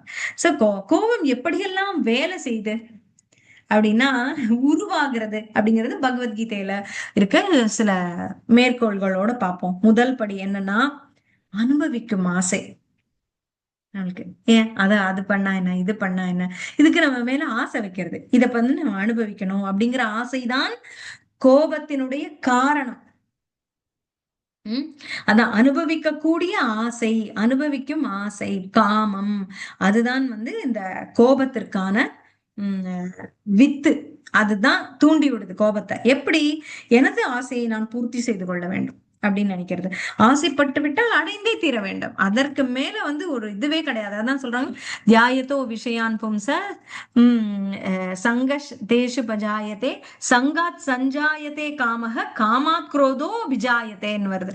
என்ன சொல்றார்? புலன் பொருட்கள் மேல் சிந்தனை. முதல்ல புலன் பொருட்கள் என்ன இருக்கு அதுலயே நம்ம சிந்திக்கிறோம். உம் ஒரு ஒரு பொருளுக்கு ஆசைப்பட்டோம், வீடு வாங்கணும் அப்படின்னு ஆசைப்பட்டோம், ஏதோ ஒண்ணு ஒண்ணு பட்டு புடவை அப்படின்னு ஆசைப்பட்டோம். அது மாதிரிலாம் அதே சிந்தனை. சிலருக்கு வந்து பல விஷயங்கள், கார் வாங்கணும் எல்லாம், இந்த மாதிரி புலன் விஷயங்கள், அவர்களுக்கு இன்பம் கூட கொடுக்கக்கூடிய விஷயங்கள், அதன் மேல் நம்ம ஆசை வைக்கிறோம், அதையே சிந்தனை பண்றோம். அப்ப அதுல பற்று வந்துருது. நினைத்து நினைத்து நினைத்து பற்று வளர்ந்து விடுகிறது. பற்று வந்தவுடன் என்ன விடுகிறது? சரி, இனிமே அதை நாடலாம், அத அத வந்து வாங்க முயற்சிக்கலாம் அப்படின்னு ஆசை வருகிறது. அதுல போய் முயற்சி எடுக்கிறோம். அப்படி இப்படி எல்லாம் யார்கிட்ட கேட்கறது, எங்க போறதுன்னு எல்லாம் பாக்குறோம். அப்படி ஆசை அடைய முடியாவிட்டால் கோபம் வந்து விடுகிறது. எவ்வளவு முயற்சி பண்ண, வரவே இல்லை அப்படின்னு ஒரு ஃப்ரஸ்ட்ரேஷன். அதாவது இந்த கோபம் எப்படி வெளிப்படும்னா, நேரடியாக யாரையும் திட்ட மாட்டோம், நீ வீடு வாங்க முடியலன்னா அது உன்னோட பிரச்சனை அப்படின்னு. ஆனா என்ன ஆகும் அப்படின்னா, அதை எல்லாத்தையும் காட்ட முடியாது. ஆனா என்ன நம்ம காட்டுவோம் அப்படின்னா, ஒரு சிடுசிடுப்பு, எல்லாத்தையும் ஒரு கோபம், எப்ப பார்த்தாலும் கடுப்படி வச்சுட்டு இருக்கிறது யாரை பார்த்தாலும் அப்படின்ற ஒரு தன்மை வந்துடும். அந்த கோபம் வந்து நம்மளுக்கு மேலேந்து மேலேந்து அப்படியே மேலாக இருக்கும், உடனே கொட்டும். அப்படியே இப்ப இந்த பாட்டில்ல வந்து நம்ம ஃபுல்லா இருக்கிற பாட்டில் இப்படி திறந்தோம்னா அமுக்கணும்னா தண்ணி வந்துரும் பாத்தீங்களா? அந்த மாதிரி மேல வரைக்கும் கோபம் இருந்ததுன்னா லேசா அமுக்கினாலும் கோபம் வந்துடுறது. யாராவது நம்மள வந்து ப்ரொவோக் பண்ணாங்கனாலே பட்டுன்னு கோபம் வந்துடுது. இந்த மாதிரி கோபம் வந்து அடைய முடியாத ஆசைகள் நம்ம மனதுல நிறைய இருக்கும் பொழுது இந்த கோபம் வந்து அப்படியே கொப்பளிக்கும் வெளியில. ஒவ்வொரு நிமிடமும் பல்வேறு விஷயங்கள் நம்ம ஈர்த்து கொண்டே இருக்கிறது. அந்த விஷயங்களை நம்ம பற்றி நம்ம ஈர்க்கக்கூடிய விஷயங்களை நினைச்சு நம்ம வந்து சிந்திக்க தொடங்கி விடுகிறோம்.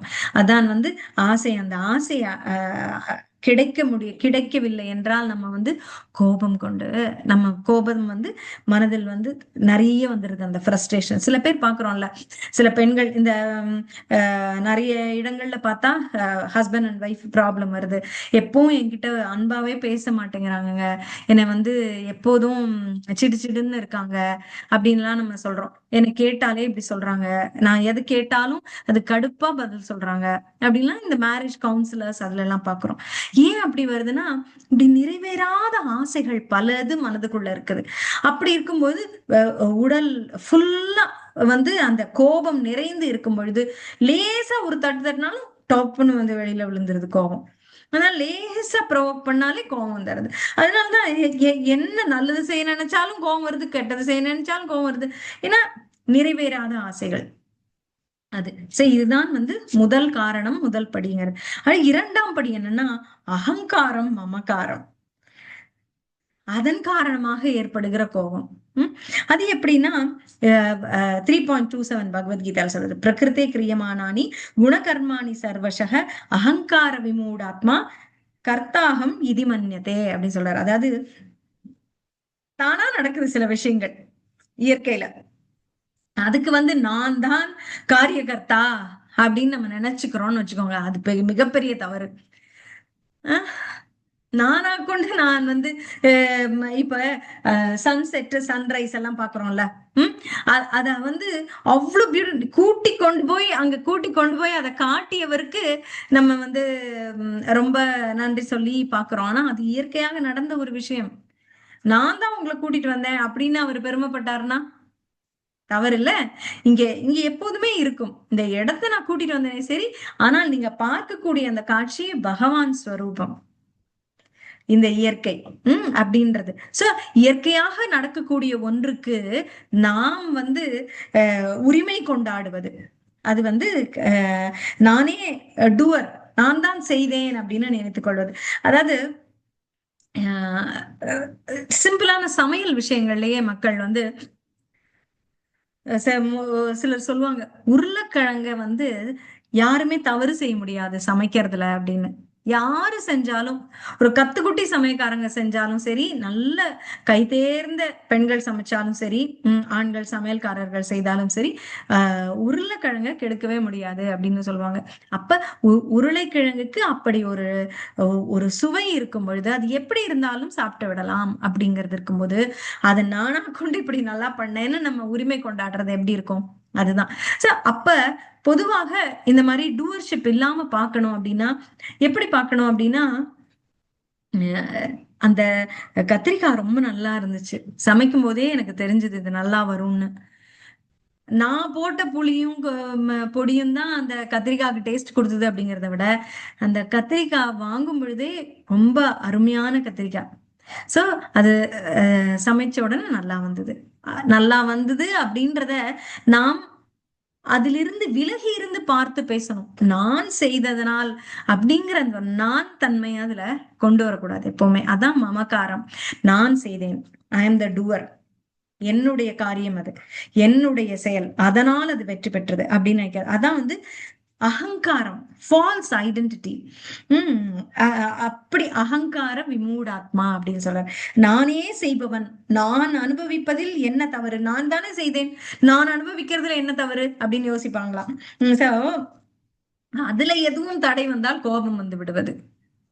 அந்த அகங்கார விமூடாத்மா என்ன பண்ணுவாங்களாம், நான் செய்தேன், நான் அனுபவிக்கிறதில் என்ன தடை, நான் அனுபவித்தே தீர வேண்டும், அதுல எதுவும் தடை வந்தால் கோபம் வருவது. அது ஒரு கோபத்திற்கு காரணமாக இருக்கிறது. மூன்றாம் படி என்னன்னா, நிறைவேறாத ஆசைகள் கோபமாக ஆக்ரோஷமாக மாறுகிறது. இதைதான் கிருஷ்ணரே சொல்றார் ஸ்ரீ பகவான் வாச்சன 3.37ல. என்ன சொல்றாருன்னா, காம ஏஷ குரோத ஏஷ ரஜோகுண சமுத்பவ மகாக்ஷனோ மகாபாப்மா வித்தி ஏனம் மிக வைரினம் அப்படின்னு. வைரினம் அப்படின்னாலே இந்த பாவகரமான மிகப்பெரிய எதிரி. எது அப்படின்னா இந்த காமம். காமமேஷ குரோதேஷ, இந்த காமம் தான் குரோதமாக மாறுகிறது. நிறைவேறாத காமம் கோபமாக மாறுகிறது. இது ரஜோகுணம். இந்த காமம் அப்படிங்கிறது வந்து நல்ல விஷயங்களுக்காகவும் இருக்கலாம், ஆனால் இது ரஜோகுணத்தோடு சேரும் பொழுது, சம்பந்தம் அடையும் பொழுது அது நிறைவேறாத பட்சத்தில் காமம் குரோதமாக மாறிவிடுகிறது. கோபமாக, என்னது இது கிடைக்கலையே அப்படின்னு ஒரு ஃப்ரஸ்ட்ரேஷன் வருது, கோபம் வருது.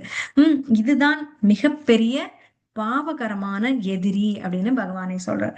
சோ இப்படியாக கோபம் அப்படிங்கிறத கட்டுப்படுத்துவது எப்படி அப்படின்னா, பகவத் விஷயங்கள்ல நம்முடைய மனதை அதிகமாக ஈடுபடுத்த இந்த கோபமானது குறையும். இதற்கு வந்து ஒரு சமநிலை, அமைதி வேண்டும், கையாள வேண்டும்னு பார்த்தோம் இல்லையா? எப்படி கையாள்வது அப்படின்னா, நம்முடைய ஆன்மீக பலத்தால். அப்ப வந்து ஒரு ஒரு எதிரி இருக்கிறார்னா நம்ம வந்து அவரோடு போரிடத்தான் வேணும். கோபம் என்பது அதான் சொல்றாங்கல்ல, சினம் என்னும் சேர்ந்தாரை கொல்லி இனம் என்னும் ஏம புனையை சுடும் அப்படின்னு. அதாவது சினம் நம்மையும் கொல்லும், நம்மை சுற்றி இருப்பவரையும் கொல்லும். அப்படித்தானே நெருப்பு அப்படிங்கிறது. இப்போ ஒரு ஒண்ணு பத்திக்குது அப்படின்னா அதுவும் எரிஞ்சு அதை சுற்றி உள்ளதையும் எரிக்கும். சினம் என்ன என்பது வந்து இந்த மாதிரி நெருப்பை போன்றது. அப்ப அது நமக்குள்ளே இருக்கக்கூடிய ஒரு எதிரி, நம்ம வெளியில இருக்க எதிரியே கிடையாது கோபம் அப்படிங்கிறது. வெளியில யாராவது உங்களை ப்ரொவோக் பண்றாங்களான்னா இல்ல. நான் சொன்ன மாதிரி தான், நிறைவேறாத ஆசைகள். நம்ம வந்து அப்படி ஒரு ஃபுல்லா இருக்கும் கோபத்துல. கோபம், அந்த உணர்வுகள் வந்து அப்படியே கடுப்பா இருந்துகிட்டு இருக்கு. அப்படி இருக்கும்போது யாராவது லேசா தட்டினாங்கன்னா டப்புன்னு வந்துருது. கரெக்டா? அப்படிதான் நம்ம நினைச்சுக்கணும். That is our problem. கோபம் எப்பவுமே அடுத்தவர்களால் நமக்கு வருவது இல்லை. அடுத்தவர்கள் அப்படி பண்ணா அதனால எனக்கு கோபம் கிடையாது. நம்முடைய மனநிலை தான் நம்முடைய கோபத்திற்கு காரணம். நாமே அதை கட்டுப்படுத்த முடியும். நாம் தான் அதற்கு காரணம் அப்படிங்கறது நம்மளுக்கு தெரியணும். அதாவது ராதாநாத் சுவாமி மகாராஜ் வந்து ரொம்ப அழகான ஒரு தீர்வு கொடுத்திருக்காரு இதற்கு. ஒரு ஸ்பீச்ல நான் இதை கேட்டேன். என்ன சொல்றாருன்னா, ஒரு போர் இருக்கு அப்படின்னா நாட்டுல இருக்க எல்லாரையும் தான் நம்ம வந்து போருக்கு போய் போரிடுவாங்க, நாட்டு மக்கள் எல்லாரும். ஆனால் இந்த ரோட்ல போற எல்லாரையும் அங்க போர்ல கொண்டு போய் நிறுத்துறதுக்கும் ஒரு பயிற்சி பெற்ற ராணுவ வீரனை நிறுத்துவதற்கும் வித்தியாசம் இருக்குல்ல. உம் அத்தனை மக்களையும் இந்த ஒரு ராணுவ வீரன் வெல்ல முடியும். அந்த பயிற்சி ஒரு மிகப்பெரிய மாற்றத்தை கொடுக்கும் இல்லையா? அதான் சொல்றாரு. அதனால முதல்ல இந்த மக்களை பொதுவாகவே சும்மா வைக்க கூடாது. எல்லாருக்கும் இப்ப நீங்க பாத்தீங்கன்னா சவுத் கொரியால எல்லாம் இந்த என்ன சொல்லுவாங்க, army training and internship is important. அவங்களோட காலேஜ் முடிச்சு ஒரு 2 வருஷமோ 1 வருஷமோ அவங்க கட்டாயம் ஆர்மில வேலை செய்யணும். அதுக்கப்புறம் தான் அவங்க சிவில் வேலைக்கே வரலாம். அந்த மாதிரி கட்டாயமான போர் பயிற்சி அவர்களுக்கு அளிக்கப்படுகிறது. அது போல இங்க என்ன சொல்றாங்கன்னா, ஒவ்வொருவரையும் நம்ம வந்து ராணுவ வீரர்களாக பயிற்றுவிக்க வேண்டும் அப்படின்னு. இது என்ன, இதனுடைய உவமானம் இங்க அப்படின்னா, இந்த ஒரு ராணுவ வீரர் அத்தனை மக்களுக்கும் சமம். இப்ப எதிராளி மக்கள் வந்து அப்படி ட்ரெயின்டா வரல அப்படின்னா அவர்களை இந்த ஒரு ராணுவ வீரனே வந்து பலம் இல்லையா? அதுதானே இங்க இருக்கவர்களுக்கு பலம். அதை வந்து வெல்ல முடியும். அதனால்தான் நமக்கு தெரியறது நம்மளுடைய எதிரிகள் யாரு. நம்ம எதிரிகளை நம்ம ஃபைட் பண்ண வேண்டியிருக்குல்ல. அந்த எதிரிகளை நாம ஃபைட் பண்ணணும்னா நமக்கு ஒரு பலம் வேண்டும். அந்த பலத்தோட நம்ம அந்த எதிரிகளை ஃபேஸ் பண்ணா ஃபைட் பண்ணணுங்கிறது இன்னெவிட்டபிள். என்ன சொல்றது, அத்தியாவசியமாயிடுறது. ஏன்னா நமக்குள்ள இருக்கு, அதை நம்ம ஃபைட் பண்ணி தான் ஆகணும். ஒரு எனிமி இல்ல, 2 எனிமி இல்ல, பல. அதுல வந்து லீடர் கோவம் தான். அதுக்கு என்னன்னா இதுதான் நான் சொன்ன காம குரோத மோக மத மாச்சரியம். காம குரோதம்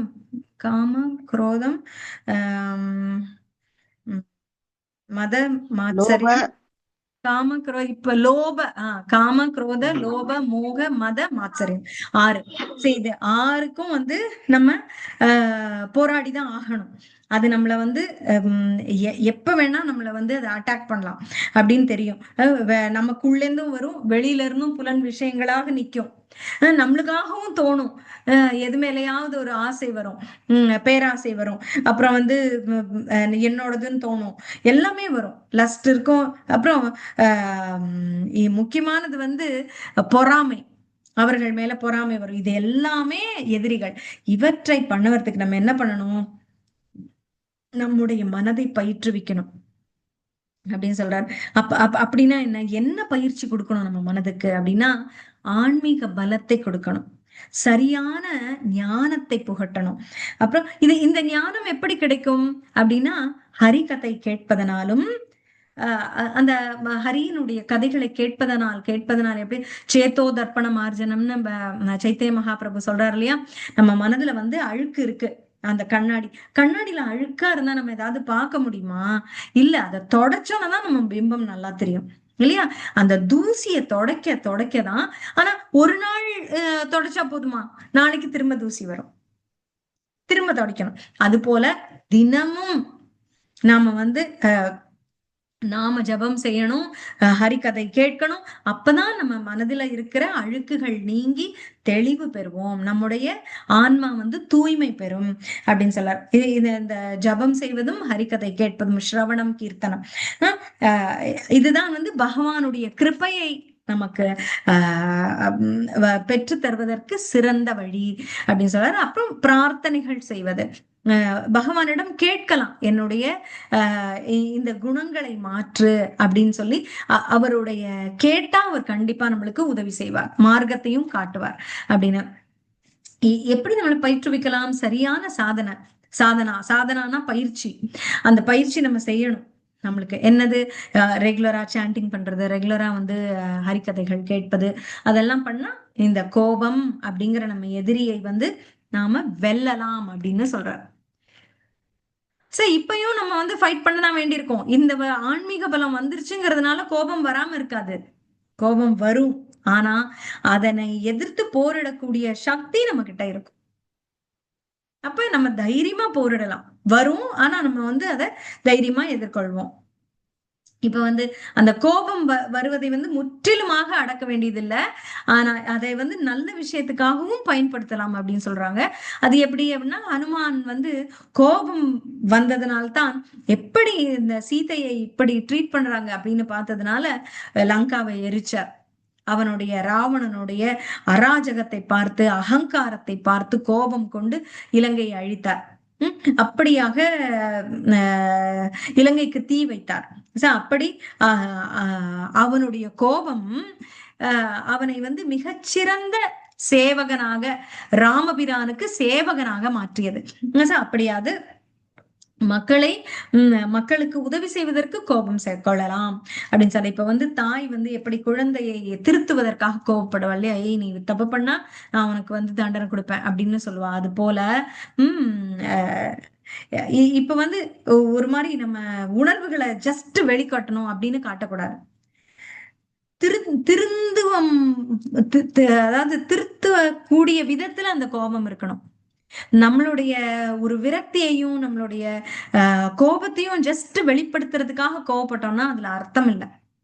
இந்த நமக்கு படக்கூடிய கோபம் அங்க வந்து பாதிப்பை ஏற்படுத்தணும், மாற்றத்தை ஏற்படுத்தணும். அதுதான் சரியான கோபம். சரியான வழியில் கோபத்தை பயன்படுத்தணும். இப்ப நம்ம ஒரு விஷயம் நம்ம குழந்தை செய்கிறான், அது நம்மளுக்கு பிடிக்கல, அது தவறுன்னு தெரியுது அப்படின்னா அதை சொல்லும் விதமாக எடுத்து சொல்லணும். சில சமயம் பேசாமல் இருப்பது கூட சொல்யூஷனா இருக்கும். புரிஞ்சுக்குவாங்க, என்னமோ தப்பு பண்ணிட்டோம் போல, அம்மா பேசவே இல்லை அப்படின்னு. ஆனா அதுக்காக நீ இப்படி பண்ண அப்படி பண்ண நமக்கு கோபம் அப்படியே ஏதாவது சொல்றேன்ல, அந்த ஃபுல் பாட்டில் அப்படி இருக்கும்போது லேசா அமுக்குனா கூட அப்படி பொங்கி கொட்டுற மாதிரி எல்லாத்தையும் கொட்டினாதான் சில பேருக்கு வந்து திருப்தியாவே இருக்கும். கொட்ட கொட்ட திருப்தி ஆகாது.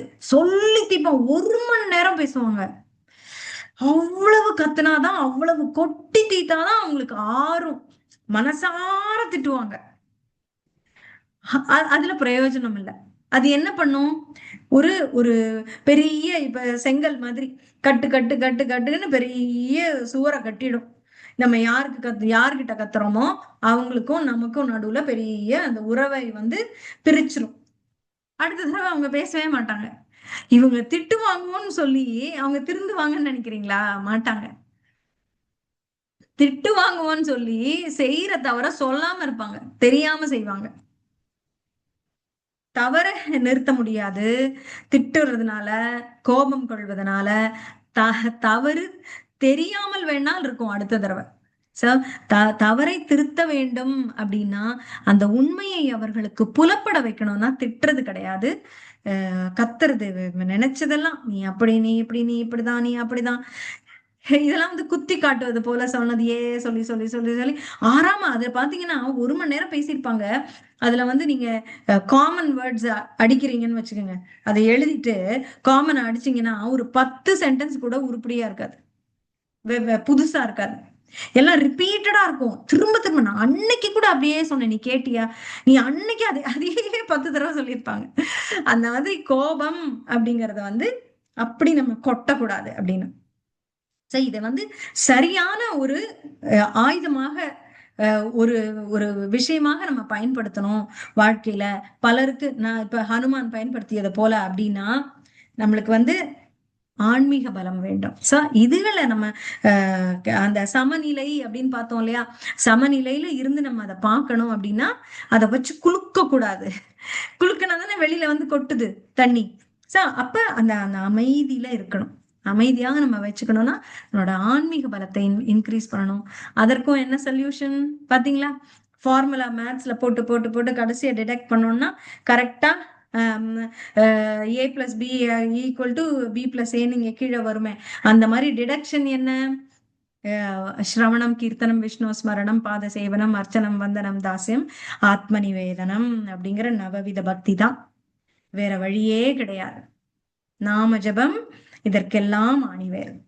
சரிங்களா? அப்படியாக நினைச்சு இனிமே வரக்கூடிய இன்னொரு 2 விஷயங்கள் முக்கியமா நம்மளுடைய சென்ஸ் கண்ட்ரோலுக்கு. இப்ப ஆங்கர் கண்ட்ரோல் பண்ணணும், கோபத்தை எப்படி கட்டுப்படுத்துவது அப்படின்னா நாவை அடக்குவதே போதுமாங்க. எல்லா புலன்களையும் விட ரொம்ப கொடூரமானது நாவு. ஏன்னா அதுக்கு வந்து நரம்பு இல்லை. இல்லையா? நாக்கு நரம்பு இல்லாம பேசுதுன்னு சொல்றாங்கல்ல. பேச்சையும் குறைக்கணும். குறைக்க குறைக்க பல அனாவசியமான மற்ற பிரஜல்பா அப்படின்னு சொல்லுவாங்க, மற்றவர்களை பற்றிய ஒரு விமர்சனம் அல்லது அவர்களை பற்றிய தேவையில்லாத விஷயங்கள் முதல்ல யோசிக்கணும். இவங்க கிட்ட இத பேசுறது தேவையா? சில பேர் என்ன நினைக்கிறாங்கன்னு வச்சுக்கோங்களேன், உள்டாவா, நான் நார்மலா அவங்க கூட பேசல, திடீர்னு இந்த தேவைக்காக மட்டும் பேசினேன்னா என்ன தேவைக்காக தான் வரா அப்படின்னு நினைப்பாங்கன்னு. அது தவறு இல்ல. அது ஏன் அப்படி நினைக்கிறாங்கன்னு எனக்கு தெரியல. நிறைய பேர் அப்படி நான் சொல்லி கேள்விப்பட்டிருக்கேன். நம்ம டெய்லி டச்ல இருந்தா பரவாயில்ல, நம்ம அவங்க கூட பேசுறது, எஸ்பெஷலி சொந்தக்காரங்க கிட்ட அவங்கள டச்ல வச்சுக்காம திடீர்னு போய் இது ஏங்க, இது உங்களுக்கு தெரியுமா, இன்னாரை பத்தி நான் விசாரிக்கணும், என்ன இது எனக்கு வேணும் அப்படின்னு நம்ம தேவைக்காக போனோம்னா நம்ம கொஞ்சம் காரியவாதியா இருக்கோம்னு நினைப்பாங்களோ அப்படின்னு. தவறே இல்ல. நம்ம டச்ல வச்சுக்கணும்னு சொல்லி தேவையில்லாம டெய்லி பேசணும்னா அனாவசியமான விஷயங்கள் பேச வேண்டி வந்துரும். விஷயம் இருக்கும் போது பேச வேண்டியதுதான் சரியானது. விஷயமே இல்லாதப்பையும் டச்ல வச்சுக்கணும்னு வெட்டிய பேசுறது. இந்த லிஃப்ட்ல போகும்போது 2 பேரும் சேர்ந்து நின்னா பேசுவாங்க, வெளியில போயிட்டு வரீங்களா அப்படின்னு. அப்புறம் ஏன் நான் லிஃப்ட்ல வர்றேன், வெளியில போயிட்டு வீட்டுக்கு போயிட்டு இருக்கேன், அதனாலதான் வரேன், வேற பேசுறதுக்கு விஷயமே இல்லாதனால. கோயில்ல நிப்பாங்க, கோயிலுக்கு வந்திருக்கீங்களா அப்படின்னு கேட்பாங்க. விஷயமே இல்லைன்னா பேச வேணாம், தவறே இல்ல. சும்மா பேசி சிரிச்சு ஏதாவது பேசணும் அப்படிங்கிறதுக்காக பேசுறதுலதான் பல சண்டைகள், பல தேவையில்லாத விஷயங்கள் பேசப்பட்டு விடுகிறது. ஐயோ, இவங்களோட உட்கார்ந்துருக்கோமே, முக்கியமான சில சம்பந்திகளா இருக்கலாம், ஏதாவது ஒரு ரிலேஷன்ஷிப் இருக்கலாம் 2 பேருக்கும், அவங்க பக்கத்துலயே உட்காந்துருக்கோம், ஐயோ பேசாம உட்காந்துருக்கோமே, பேசாம இருந்தா தவறா நினைப்பாங்களே அப்படின்னு பேசி தேவையில்லாததை பேசிடுவோம். ஏன் நாம பேசாம இருக்கோம்? பேசுறதுக்கு விஷயம் இல்ல, அதனால பேசாம இருக்கோம். தவறு இல்ல. அது ஒரு தாட்சணியமா நினைச்சு நம்ம பேசிதான் ஆகணும் அப்படின்னு நினைக்க வேண்டியதே இல்ல. அதை இரு தரப்பினருமே புரிஞ்சுக்கணும். அப்படி இருந்தா தவறு இல்ல, அது காரியவாதம் கிடையாது. அதான் தேவையில்லாததை பேசாமல் இருப்பது சிறந்தது. ஆக்சுவலா வந்து நீங்க பாத்தீங்கன்னா, ஆன்மீகத்துல அதிகமாக இருக்கக்கூடியவர்கள் பேச்சு குறைஞ்சுதான் இருப்பாங்க, ரொம்ப பேச மாட்டாங்க. ஏன்னா பேசுறதுக்கு விஷயம் இல்லை அப்படிங்கும்போது எதுக்கு வெட்டியா பேசணும்? அவசியமே இல்லை. ஆனால் பேசுவதற்கு இதனை சொல்வது தேவை அப்படிங்கும்போது பேசினா தவறே இல்லை. இப்ப ஜோக்கா கூட சில இதெல்லாம் வருது பாருங்க. ஹஸ்பண்ட் அண்ட் ஒய்ஃப் இருக்காங்க, நம்ம பேசவே இல்லை, பேசிக்கவே முடியல 2 பேரும் அப்படின்னு ஒரு ஜோக் அன்னைக்கு பார்த்தேன். சொல்றாங்க, சரி வாங்க நம்ம 2 பேரும் பேசலாம்னு ஆரம்பிச்சா ஒரு 2 நிமிஷம் கூட சேர்ந்து பேச முடியல, சண்டை வந்துருது. நீதான் நானா நானா, அதுக்கு பேசாமலே இருந்திருக்கலாமே அப்படின்னு தோன்ற மாதிரி. சார், இது போல தேவையில்லாமல் இருக்கும் பொழுது பேச தொடங்குவது தேவையே இல்லை. தேவை இருக்கும்போது பேசினால் போதுமானது. சோ இந்த நாவடக்கம் ரொம்ப முக்கியமானது.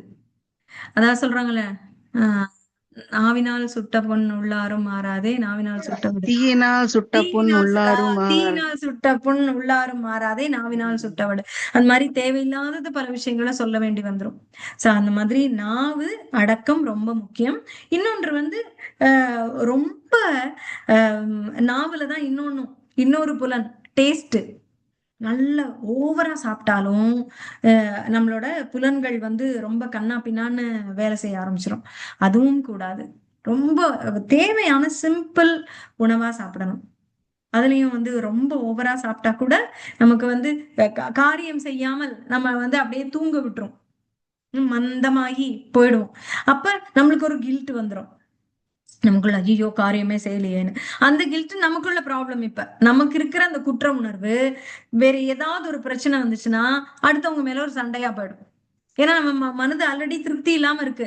நம்ம ஐயோ இன்னைக்கு இதை பண்ணிருக்கணும், பண்ணவே இல்லைன்னு ஒரு உறுத்தல் நமக்குள்ள இருக்கு.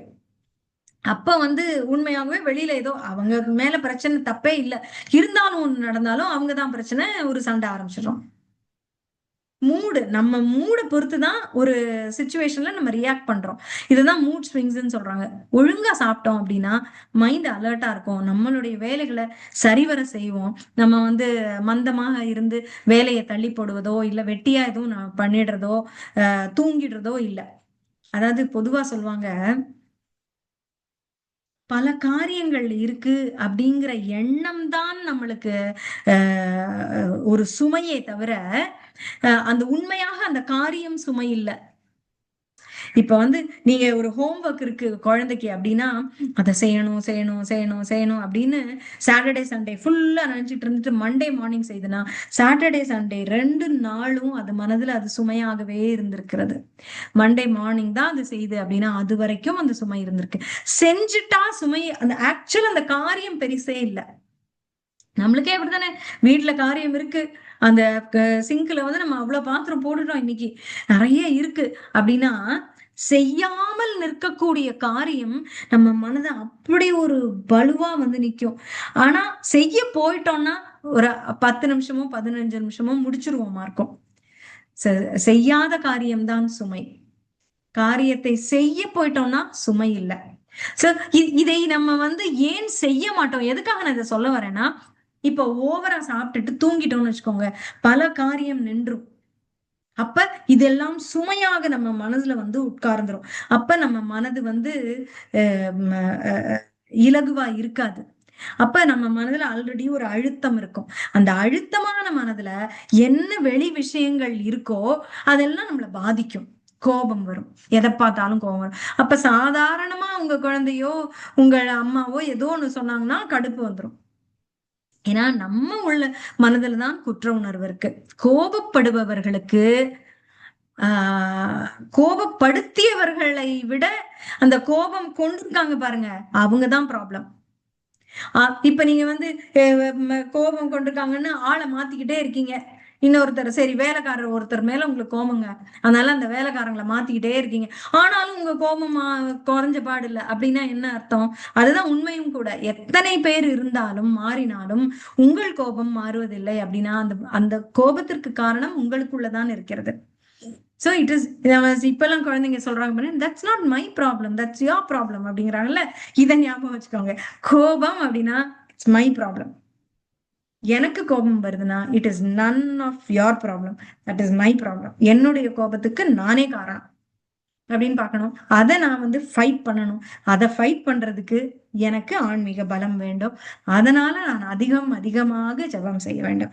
சோ கோபம் வருகிறது, கொஞ்சம் அப்படி சஞ்சலமா இருக்கு மனசு உணர்ச்சிகளால அப்படின்னு நினைச்சோம்னா கொஞ்சம் அதிகமா நம்ம செய்கிற மாலைகள்ல 1-2 மாலை கூட ஜெபம் செய்யணுங்கிறது தான் அறிகுறி, இண்டிகேஷன். அதை புரிஞ்சுக்கிட்டு அதை செஞ்சிடும்.